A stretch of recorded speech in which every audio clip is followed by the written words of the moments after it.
सहनाववतु सहनौ भुनक्तु सह वीर्यङ्करवावहै तेजस्विनावधीतमस्तु मा विद्विषावहै। ॐ शान्तिः शान्तिः शान्तिः। गुरुर्ब्रह्मा गुरुर्विष्णुः गुरुर्देवो महेश्वरः गुरुरेव परं ब्रह्म तस्मै श्री गुरवे नमः। तस्मै श्री गुरवे नमः। तपोभिक्षीणपापानां शान्तानां वीतरागिणां मुमुक्षूणामपेक्षोऽयम् आत्मबोधो विधीयते।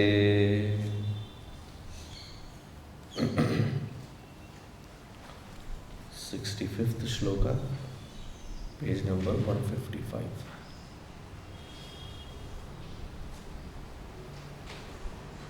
sarvagaṃ saccidātmānaṃ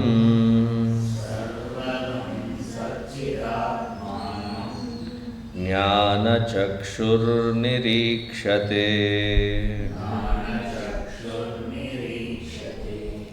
ajñānacakṣurnekṣeta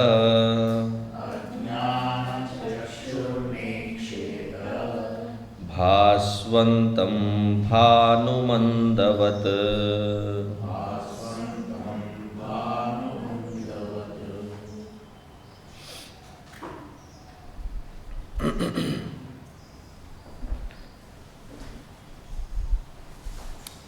If the eyes are closed or the doors and windows are closed and curtained,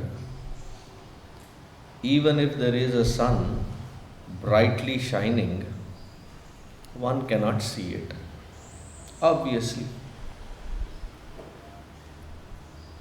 There is a small cute story that I had heard about Bhagavan Krishna, that he had already had his stomach full and he goes back to his mother Yashoda and says, "Ma, I need few more scoops of butter." Worried that it might lead to indigestion, she says, "You have had it for this day. You will get your next quota of it when it is night." So, tricky Krishna says, "What do you mean by night?" As though he didn't know it. And for him to understand as though, she responds that when there is dark. So he said, "Oh," and he closes his eyes and he says, "It is dark now, give it now." Even if there is the sun and bhānumandhavat, andha, either born with that kind of faculty where it is not functional, or you have voluntarily closed your eyes. Even though there is sun, you would not perceive it. Similarly, sarvagaṃ saccidātmānaṃ jñānacakṣurnirīkṣate ajñānacakṣuhu na ikṣate. Very simple but very profound. that who is blessed with jnānacakshu, the one who has realized the jnana as their own true nature.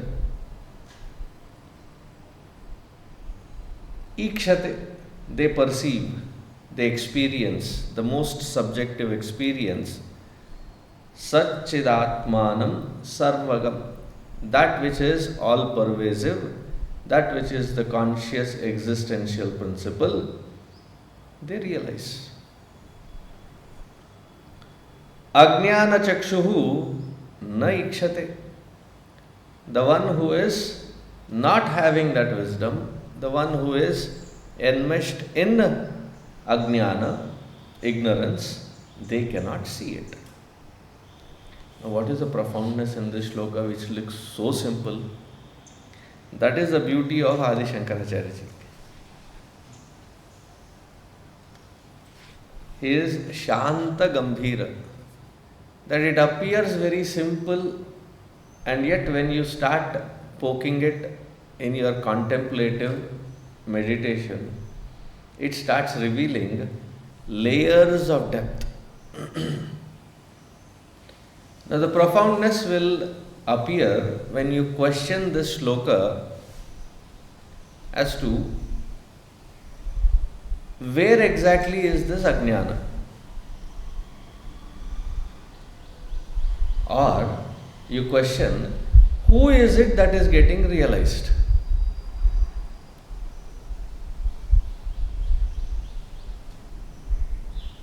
Sharira is jada. Doesn't matter if you are realized or not. Even after realization, it still remains jada only. That is its nature. Atma Chaitanya is ever liberated, doesn't care for liberation because it was never bound. Therefore, there is no scope of ajñāna there, and therefore there is no realization ever required. So who is getting realized? Because that point has to be very, very clear. Who is getting realized? Then the question comes, where is this ajñāna? Where or who is this ajñāni? Ajñāna is in the antakarana, which is endowed with, it is not just antakarana. Antakarana is jada. Though made out of sattvika amsha, it is still jada, inert.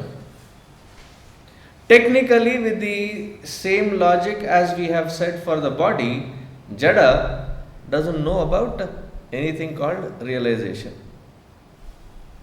But then, this antakarana is the first layer, specifically the buddhi, in which the conscious principle reflects. Why does it reflect?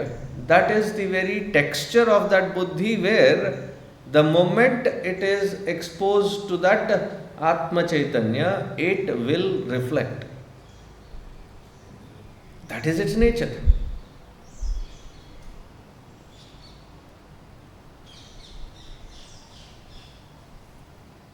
I'll give you one example. At the cost of self-deprecation. One day as I was setting this whole thing up for the record and audio, I had to test it out. So I sent it to one small clip, I sent it to one Yuva Kendra member. I said, check and let me know. Because he works with the light and audio video field. I said, check and let me know. So in that video, it was a very short 3-second, 4-second video, just to see the framing, just to see the lighting. and probably I was chanting Om, and while chanting Om, my head was down. This is that phase wherein I had just shaven the head. So I was bending and dabbling with the keys to turn it on, turn it off. So he says, everything is fine. There is a shining surface. Then I looked into that video. It is like there is no head on the body because of the angle of the light, especially the middle one. It was shining as though there was a light bulb here.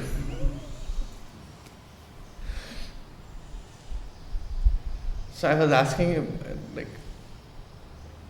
but I don't think the angle of it was like that. Why did it shine?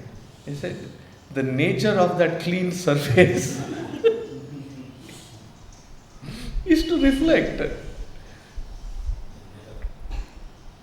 As soon as there is light and the perfect angle, it tends to shine. Similarly, the buddhi has not got to do anything, just being its own texture, it shall reflect that conscious principle.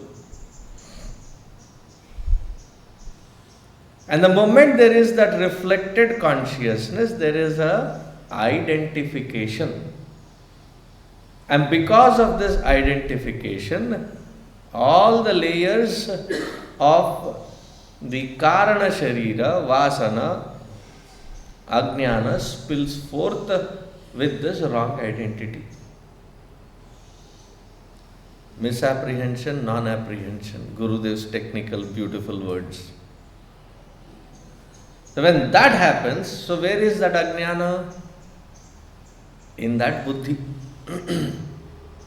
So where is this jnana to occur? So the jnana vritti that has to happen in the buddhi. Vritti vyāpti has to happen in the buddhi. And where is that ajñāna removed from? It is in that place where there is ajñāna. The famous anecdote that Gurudev usually used to say, that a person was searching for something under the lamppost. So the passerby, kind-hearted fellow, stopped by, looked at this elderly gentleman and said, if he is searching for something, must be something very specific, obvious. I would also see.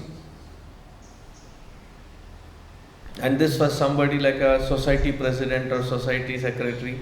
If that fellow is searching, then therefore others who knew him also joined in.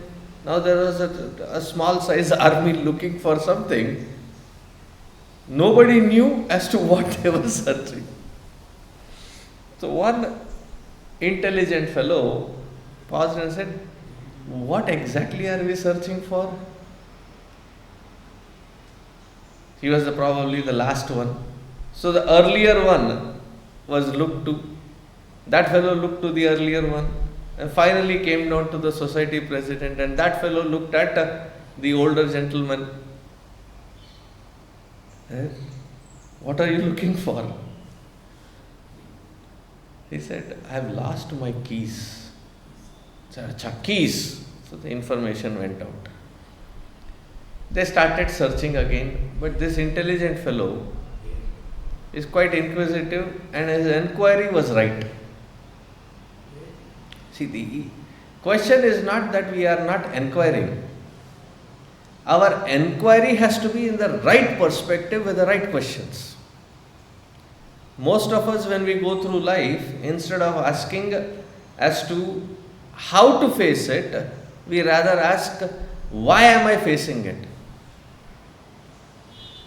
I mean, it is obviously clear after having learnt through Vedanta that nothing of what we are experiencing is by mistake. It is purely, squarely, only one answer. I knowingly or unknowingly have triggered it. I alone am the cause. This is the effect of it, called pura arabdha. That which is started by me earlier. It is only the end result of it. I may have forgotten. I may not remember at this point what I have ordered. But that which I am facing is what I have exactly ordered. Therefore, it is called prarabdha. But we have the query, but the query is with a wrong perspective. We say, why is this happening to me? Frustrated a little. Why is this happening to me only? Completely frustrated. Why is this happening to me always only? That's a wrong.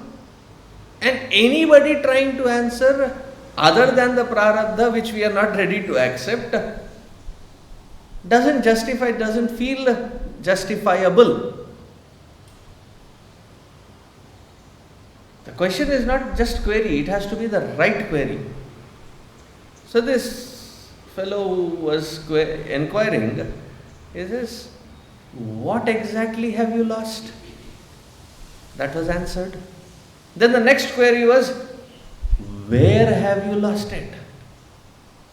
Oh, then the old man very sheepishly said, oh, that was near my house.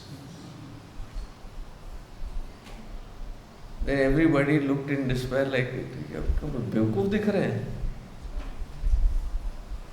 Do we look like foolish? If you have lost it there, why are you searching here? I said, here there is light.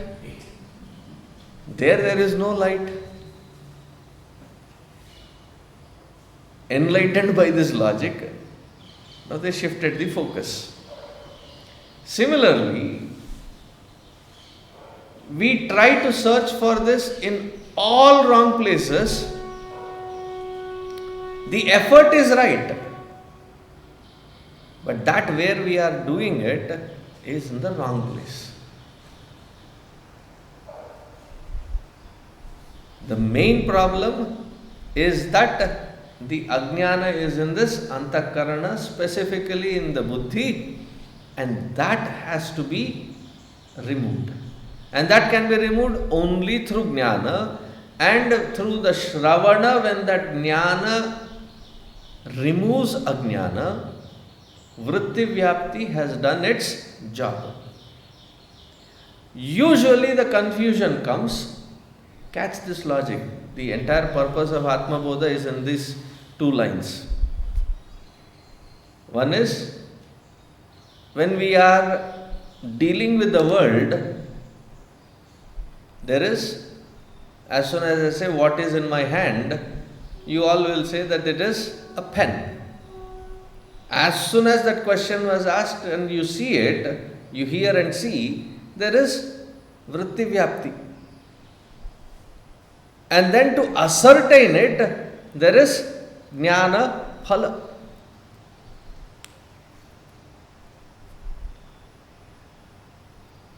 And that is being done by the buddhi.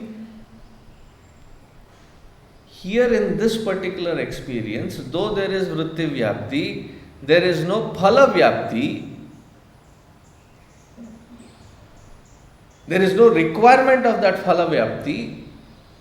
Because as soon as that ajñāna is gone, the intellect is stunned to understand that, oh, all of this confusion was because there is this reflected consciousness that I have identified with. Just because there is a reflected consciousness, I do not need to identify with it. If there is a reflection, there has to be a source, and that source is my true nature. Having known that there is the source and I am that source, it doesn't suddenly stop the reflection. The reflection still continues, but it no more now bothers, it no more creates the wrong identification, because the right identification has happened. So where is this phalavyapti happening? Not phalavyapti, but jnana swarupa being cherished. It is in the atma sakshatkara. But the understanding of it is in the buddhi, which is aparoksha. Not via media, through something as pratyaksha or paroksha. It is not inferred. It is understood as the self. See how simple, innocent looking shloka, what kind of depth has been underlying it. Provided we ask the right question. See, when you read some of the works of Gurudev, especially Bhagavad Gita or Viveka Chudamani or Ashtavakra Gita, see, all of them are amazing works. But what makes the works by Gurudev as cherishable, you really enjoy reading it, is just before the next shloka, after having finished the earlier shloka, Gurudev interjects it with a small 2 to 3 lines of the right query, the right questions to ask, so that it not only connects from the earlier shloka to the next shloka, but also reveals the underlying depth in that next shloka.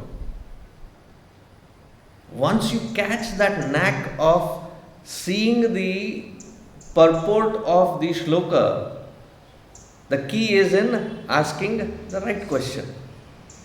So you ask the right question here, and it reveals that there is this much of depth, wherein the understanding is, who is it that is getting realized?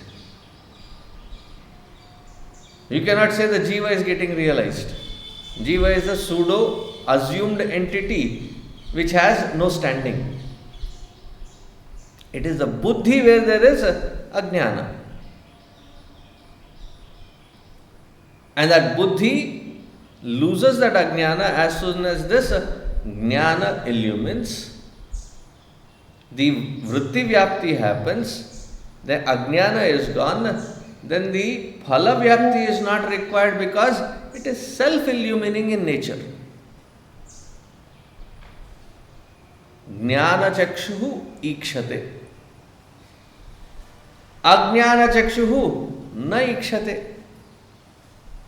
Therefore, for a realized one, the world doesn't suddenly get transformed and changed. The world still remains the same. The multitude suddenly doesn't disappear because we are saying there is only one. That projected reality continues. Only the understanding that though there is a projected reality which appears into multiple forms, the adhara on which it is being projected is my very true nature. Once that is understood, I do not have problem with that projected reality any further. That projected reality doesn't become a stumbling block or a misunderstanding any further. Now, in spite of understanding and realizing, we have seen that the Mahatmas still interact with the world. From what standpoint? Pravachanam api mithya, mama palayanam api mithya. There is no binding with what is being done, but what is being done appears to be kalyanakari for that which is in the projected reality.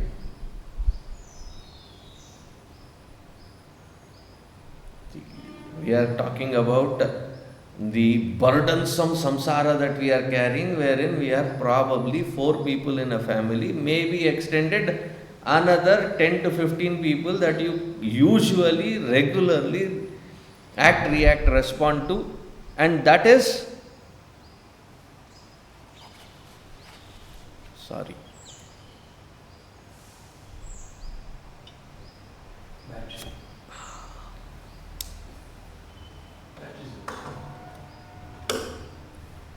We have a backup.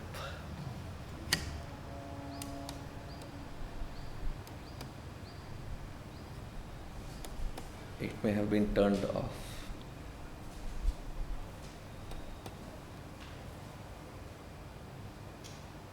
No, not that. There are two knobs on the top, not the topmost. They have a little numbers on it. Turn both of them to 4 or 5.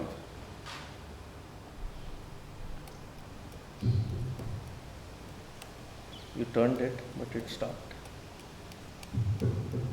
Thank you.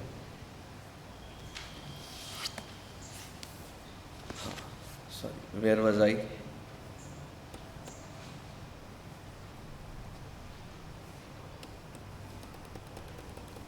You remind me, where was I? What was the last sentence?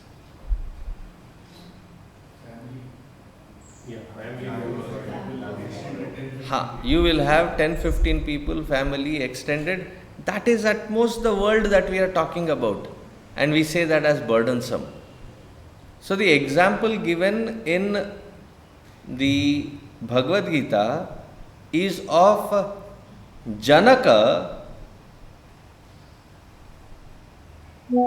This comes in the 4th chapter. Why do they give the example of Janakadayaha? That he is not just a family man, he is somebody who is running the entire kingdom. You all can hear me clearly, right? Yes. He is the king.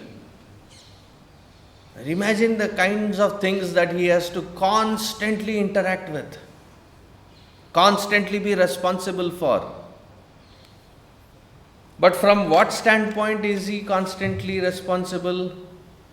Knowing very well that I am that Adhara, and all the other things that I am interacting with is Adheya, that which is supported by this substratum, which is my nature, and not get ruffled by it even a tiny bit. That is the profoundness of this wisdom. Therefore, the world or the creation is not seen with any kind of hatred or disgust. Because we have the tendency to see the world with either extreme liking or extreme disliking, tending towards to be hatred or feared or anxious about. None of these aberrations occur in that intellect which has known that there is no more identity to that reflected aspect. It still exists, without which the intellect or the antakarana or the jnanendriyas and karmendriyas will not function. It's the indirect, inducted, induced. So it will still continue as long as this system of body, mind and intellect persists because of prarabdha. But yet to know that I am not this reflected aspect. Clear? Let's proceed further.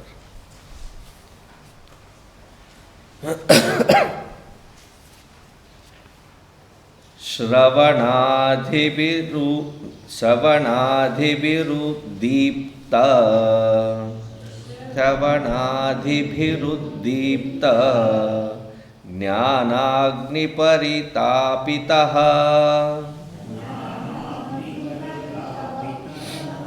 jīvaḥ sarvamalānmuktaḥ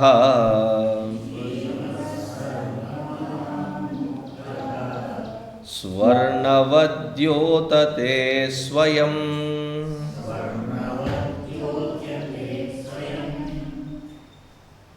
svarṇavaddyotate svayam.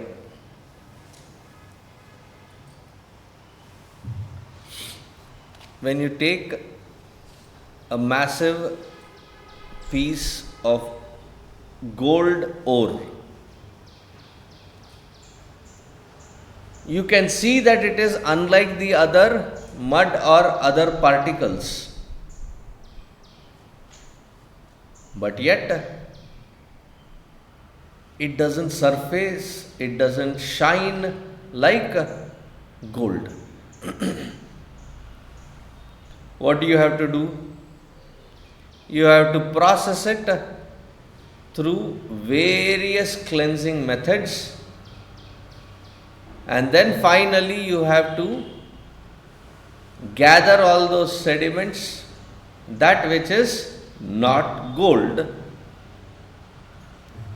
weed it out, and that which is gold has to be finally processed through heating process and then molded in. Then you get a complete mass of pure gold which is shining.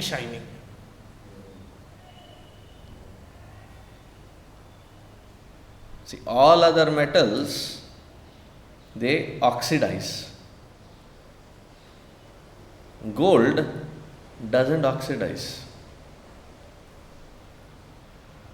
See, when for puja or the ashram, when something has to be purchased, I make it very specific to people that please do not purchase silver articles or copper articles because they look intricately designed, or brass articles.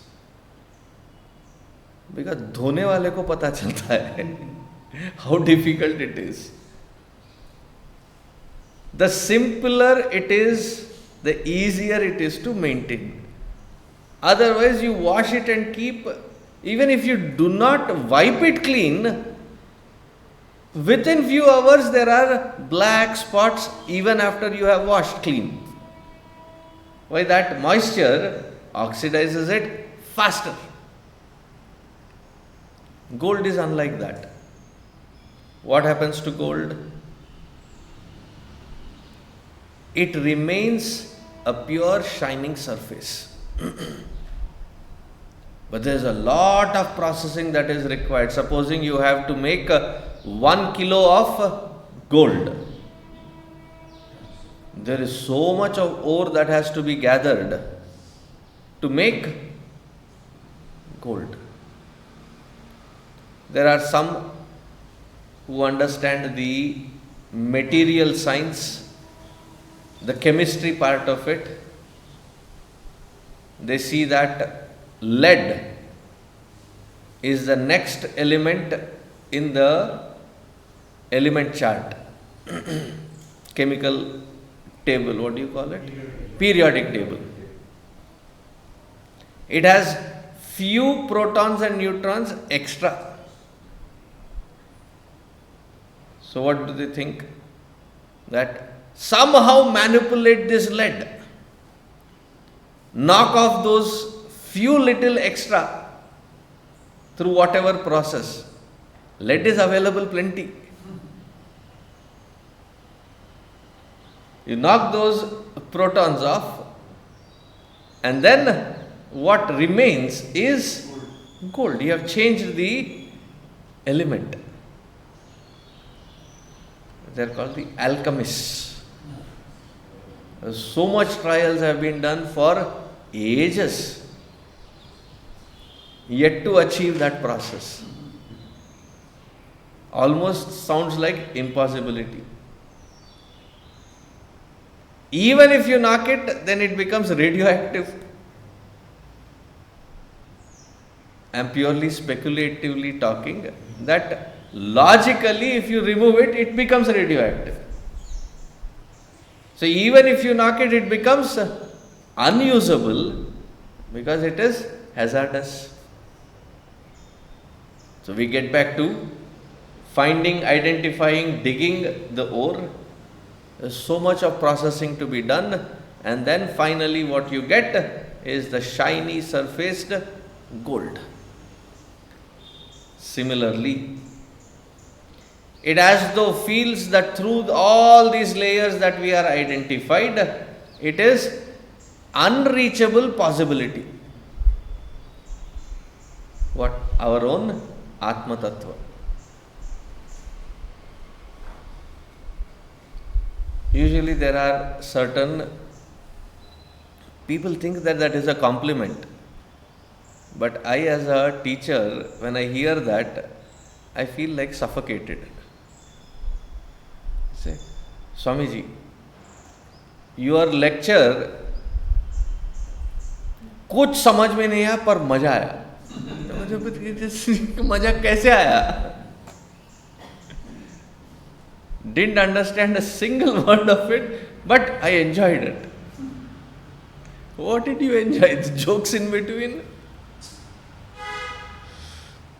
It seems that difficult, almost impossible.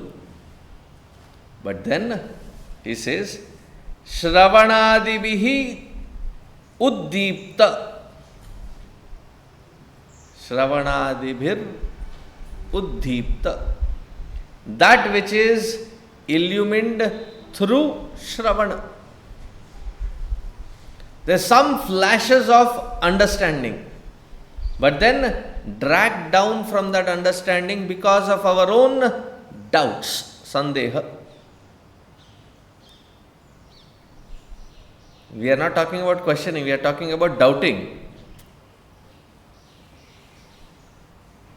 Because when you read Mandukya Upanishad, it says all of this is unreal, mithya, kuch nahi hai. And we start questioning, what you run? I feel it, I see it, I can touch it, it's tangible. You say this is mithya. Whatever is that Paramatma or whatever you are talking about, it's only logic that you are providing, but there is no experience of it. How can you reconcile these two? Questioning is where there is Shraddha, you are believing it, there is some gaps of understanding. Doubting is non-believing.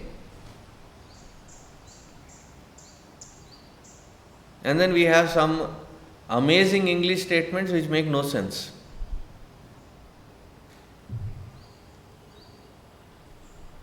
Like what? There should not be blind belief. Arey Baba, blind alone will have belief. If you already have experience, it is a factual statement, the truth.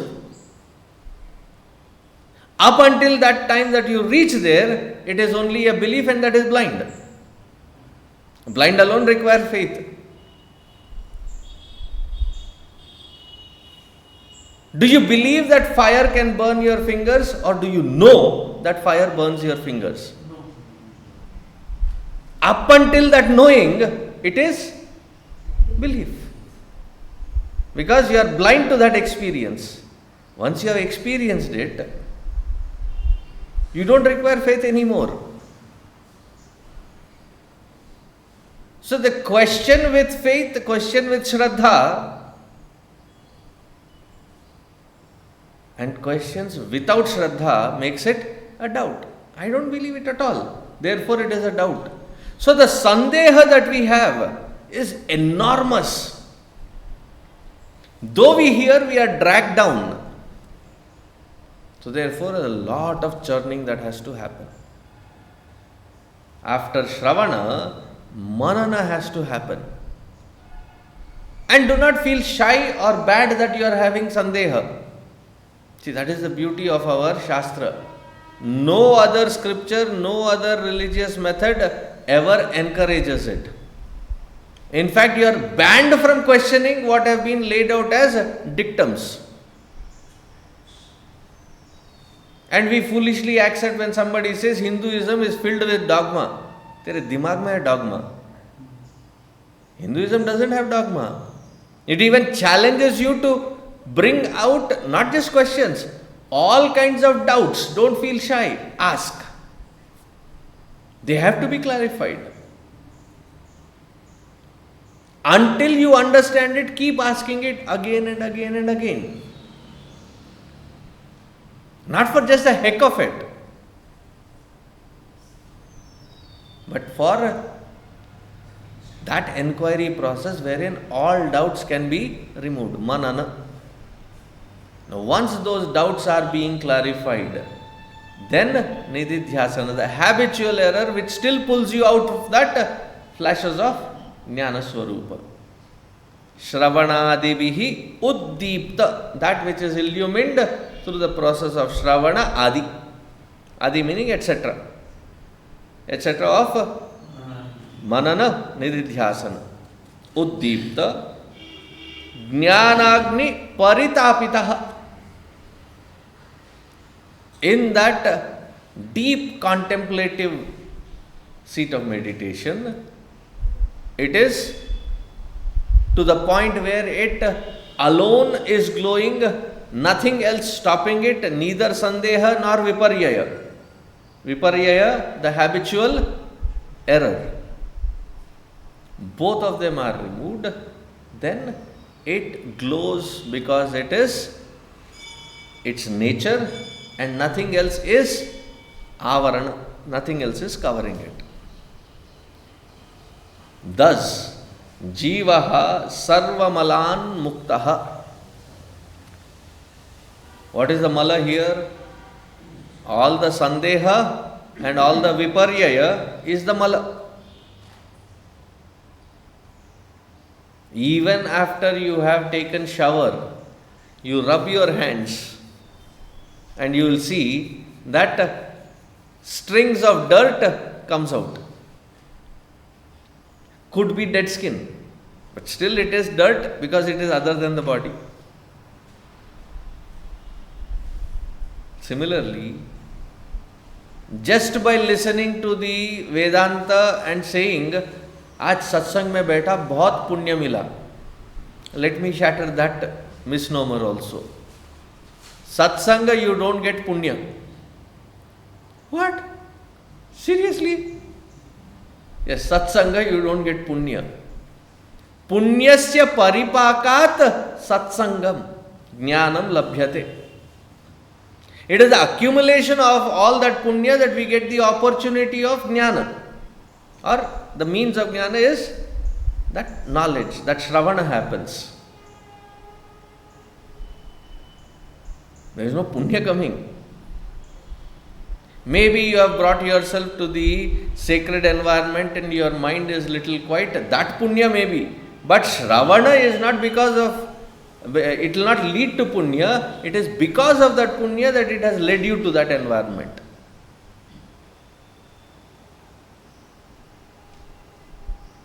After that śravana, serious manana has to be done. A very sincere effort of nididhyasana has to be done. I've used two different words. You have to be very serious about manana and very sincere about nididhyasana. That is when the revelation happens.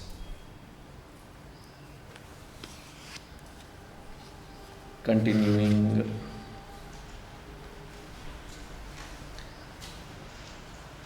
hṛdākāśodito hyātmā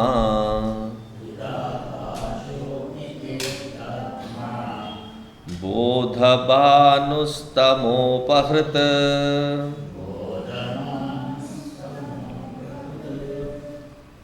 sarvavyāpī sarvadhārī bhāti bhāsayate'khilam.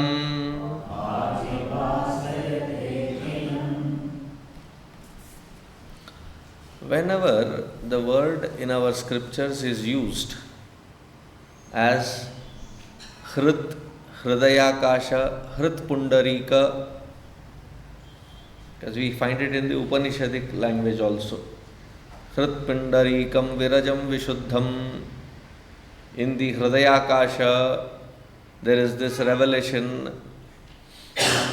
We start imagining that there is the spiritual heart.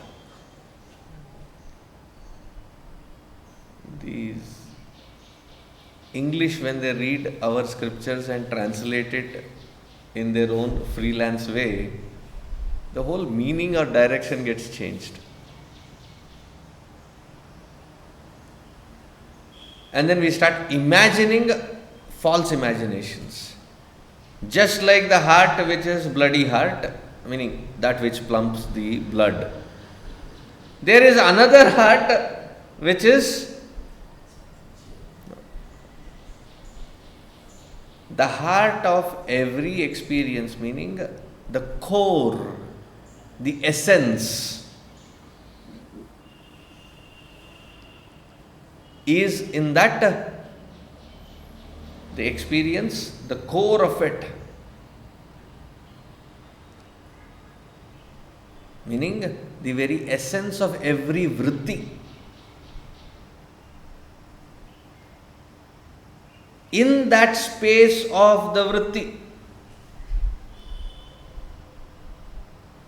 vritti is being illumined. So what is the core of that vritti to be an experience? The illumination. That illumination becomes the core or the hṛt. Don't imagine that it is some particular place. If it is limited by a particular place, then it is not sarvavyāpī. The crux of all of our interaction is in the experience, and in the core of that experience is this illumination. That space. hṛt ākāśa udati uditaḥ hi ātmā bodhabhānustamo'pahṛt. This jnana vritti, the vritti vyapti that happens, what is it doing? Jnana is only negating ajñānam. When they say jñānāt eva tu kaivalyam, what is happening? That the darkness is being removed, the ignorance is being removed. If I may use a Kannada word, ashte. That is it, nothing else. When you switch the lights on, is there a slow animated process? That there is darkness slowly trying to go away, and as the intensity of the light increases, intensifies the running away of darkness. Nothing of that kind happens. The moment there is light, the darkness is gone, but the darkness is nothing but absence of light. Through śravana, when that jnana vritti, the vritti vyapti happens, darkness is removed. What is the phala vyapti? Bhānuvat. And what kind of bhānu this is? Not the outside sun. The bodhabhānu, the sun of knowledge, the self-illumination, tamo'pahṛt. All the tamas is, all the darkness is gone, all the ignorance is gone. See, there are 5 sandhyas. In a 24-hour, there are 5 sandhyas. That which we experience are only 3. Sandhya meaning the confluence. So there is pratara sandhya, madhyanika sandhya and sayam sandhya. The other 2 happen during night, confluence.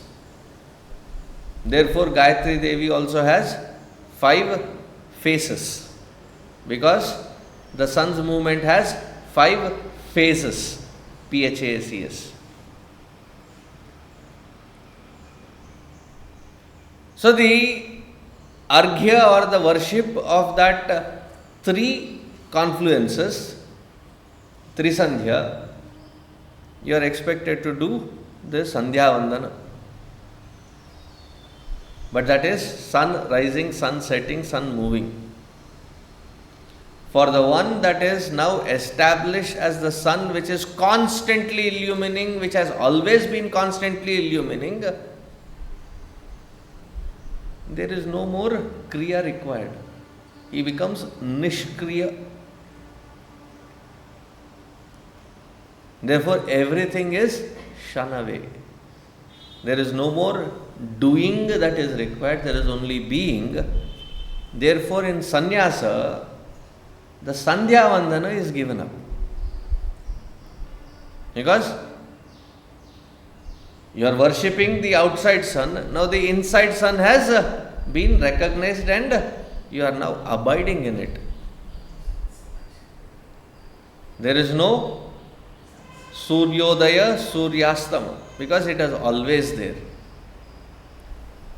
But it appears that as soon as that ajnana is gone, now that Jnana-bodha chakshu is udita.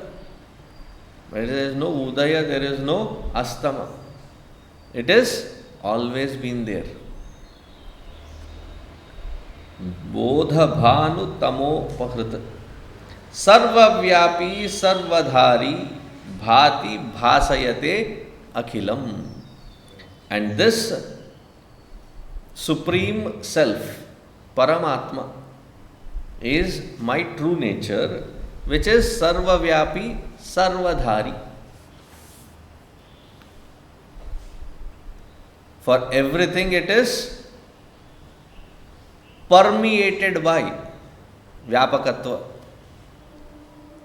And here we are not talking about sarvasya adhara, sarvadhāra. It is sarvadhārī. Dhari, that which appears as everything, because without that substratum there is no multitude called prapancha. If there is no surface to which it can be projected, where will you project it on? So that substratum is me.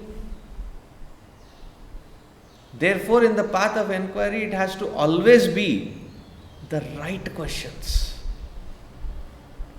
See, these days I am going to these colleges, right? And I always encourage them to ask questions at the end. It also is quite a revealing aspect that when they ask questions, you come to understand how much of it that they have grasped, because the intensity and the clarity of the question. The question is about that which you are not clear. But the clarity with which you ask of what I do not know gives us the understanding as to how well the rest of it has been grasped. So the key is to ask the right questions.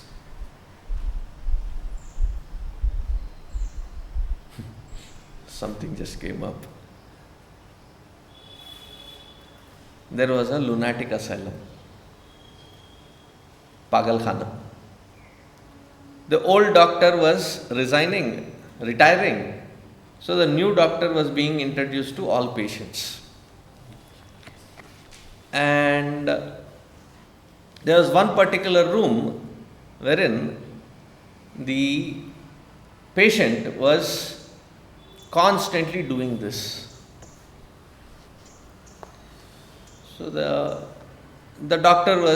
older doctor was giving a room of experience to know the patients to that new doctor. So he left him alone to inquire. So I said, "What are you doing?" He said, "Can't you see? I am rowing the boat."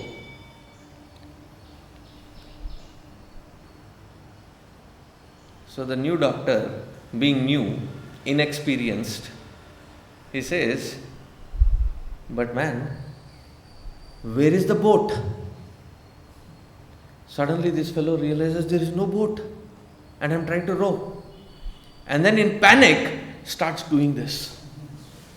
He starts swimming now. Wrong question. What should have been the question?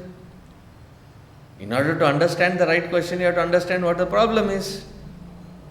The question is not whether he is rowing or swimming. The question should have been, where is the water?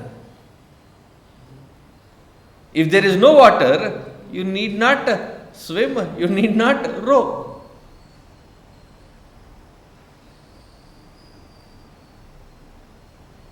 Don't think that questioning is displaying your ignorance and dumbness. Questioning actually shows how sharp the intellect is working. Therefore, in Vedanta, unabashedly you should ask questions, but process your questions. How refined are they? Because the right question will alone lead to the right answer.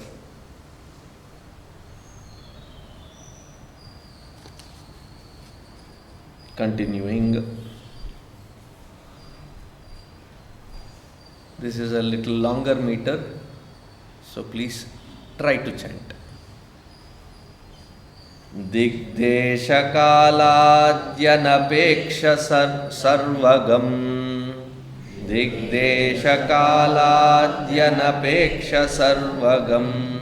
śītādihṛnnityasukhaṃ niraṃjanam. Sukham niraṃjanam. Yasvātmatīrtham bhajate vinishkriyaha. Bhajate vinishkriyaha. Sa sarvavit sarvagato mrito bhavet.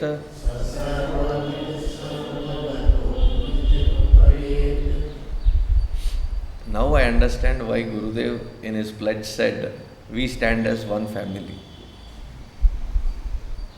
One part of the line, one of us read, and together we completed the repetition of the shloka.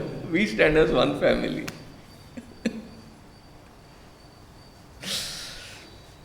digdeśakālādyanapekṣya sarvagaṃ śītādihṛnnityasukhaṃ niraṃjanam yatsvātmatīrtham. Wow, what a beautiful word. We keep going to Tirtha Kshetras. There is a pressure mounting on me to organize camps in Tirtha Kshetras.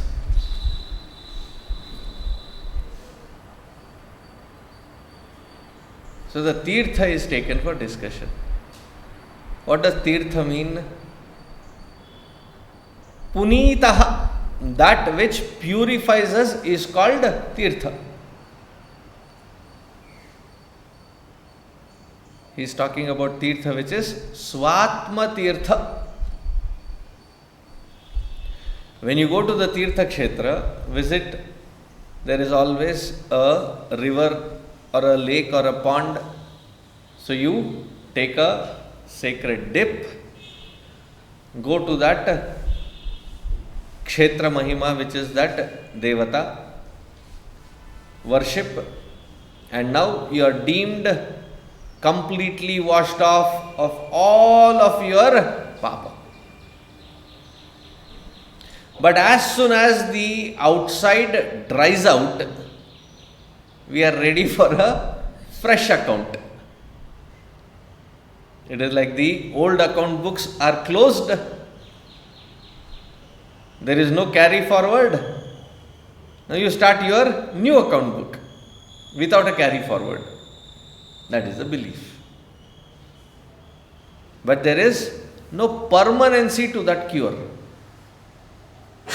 Tirtha gives you that opportune moment of clearing everything so that you can bring that mind into that focal point as quickly as possible as abhyasa.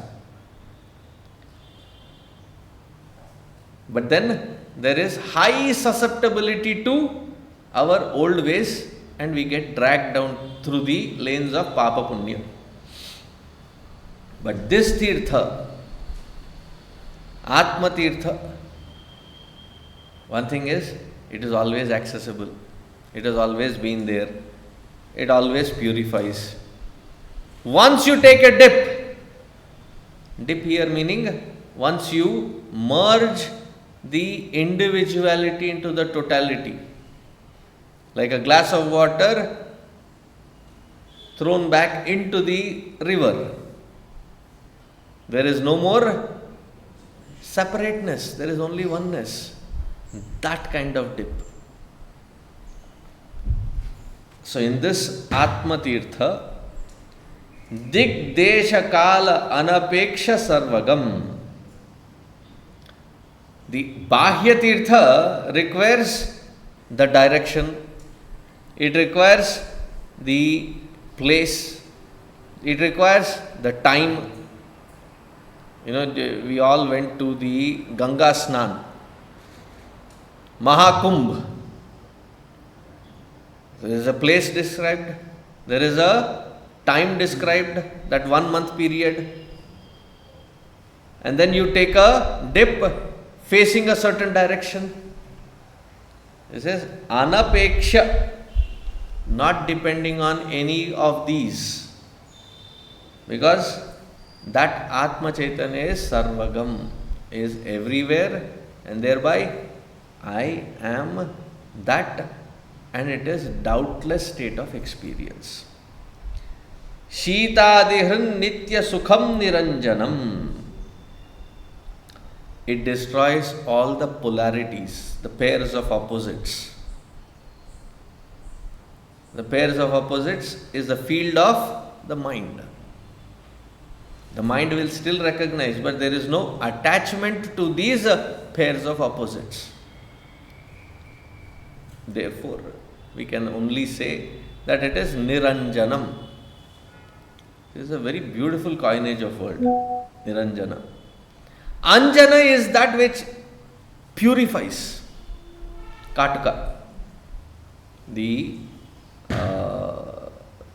Hindi में क्या बोलते हैं उसको? काजल, सुरमा. Though it purifies, even that has to be washed away. Vikara is removed by samskara. But both vikara and samskara, when washed away clean, you get the clean cloth. Niraṃjana.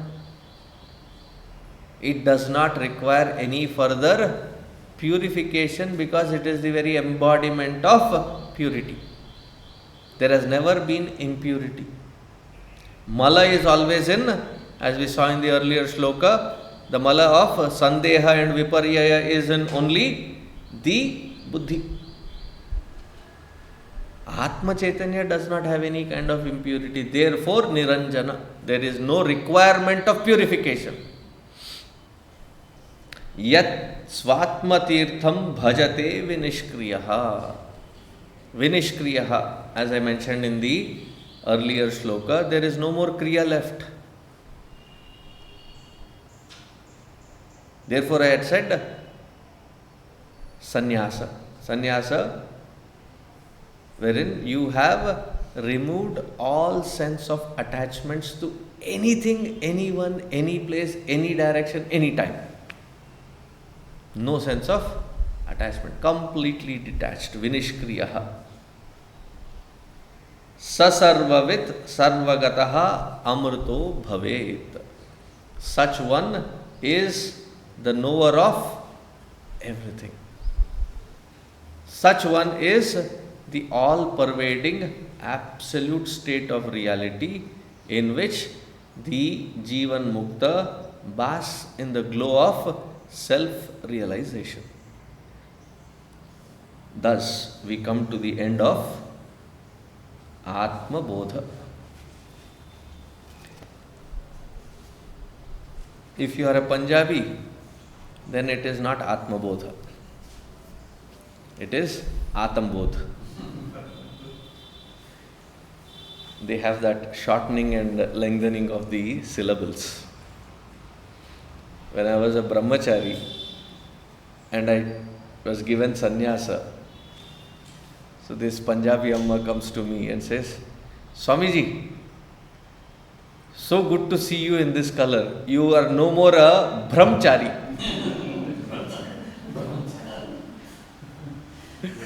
I said, Amma, I'll take that as a blessing that I am no more reveling in Brahma. So we have concluded Atmabodha. So let us finish with the Shanti Patha and then have the Guru Dakshina.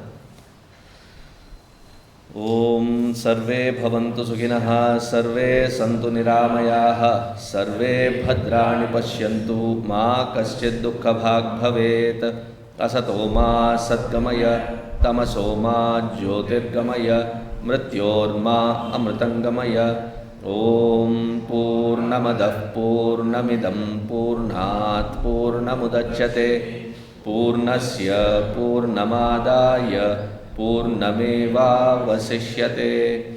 Om Shanti Shanti Shanti. Hari Om Shri Gurubhyo Namaha.